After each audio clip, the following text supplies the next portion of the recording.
لو عندك صلع وراثي، تساقط، فراغات، اعملي سيف للفيديو ده عندك. التونر ده وعن تجربة حقق نتائج هايلة جدا في حالات التساقط والصلع الوراثي.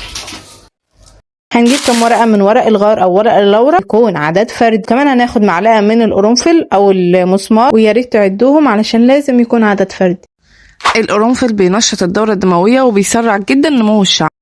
بعد كده هنضيف عليهم معلقة من الروزماري او اكليل الجبل، ووظيفته هنا انه هينشط الدورة الدموية علشان في مادة الكافيين، وهي دي اللي هتنزل لما هنغلي المية. ضيفي بقى معلقة من حبة البركة عشان يطرح كده في شعرك البركة ويعالج التقصف والتساقط. اخر حاجة واهم حاجة ورق السدر، هتجيبي كده شوية منهم، وهو على فكرة متوفر ورخيص، يعني انا جايبة كيس كده كبير ب10 جنيه تقريبا.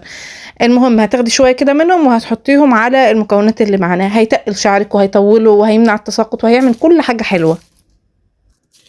عليهم بقى هتضيفي لتر من المية وهتغطي عليه وتسيبيه كده على نار هادية لحد ما اللي هو يبدأ يغلي.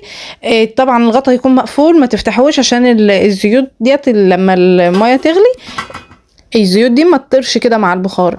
اول ما تغلي هتطفي عليها وتسيبيها لحد ما تبرد تماما، وبعد كده هتجيبي بقى مصفى واي حاجة بقى عندك دورق او اي حاجة وتصفيه فيه.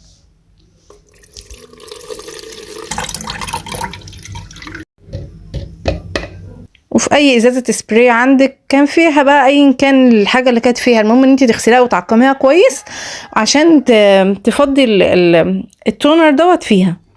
تمام. لو عندك قمع طبعا هيبقى اسهل بكتير، انا ما كانش عندي في الوقت ده قمع فبهدلت الدنيا شويه، المهم يعني ظبطت في الاخر.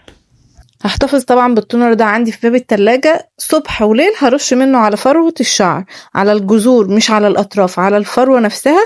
احتفظي بيه في باب التلاجة عندك لمدة اسبوع بس، اكتر من كده اللي يفيض منه ارميه واعملي غيره، هو كده كده مش مكلف يعني، واللي انت هترميه ده مش هتزعلي عليه.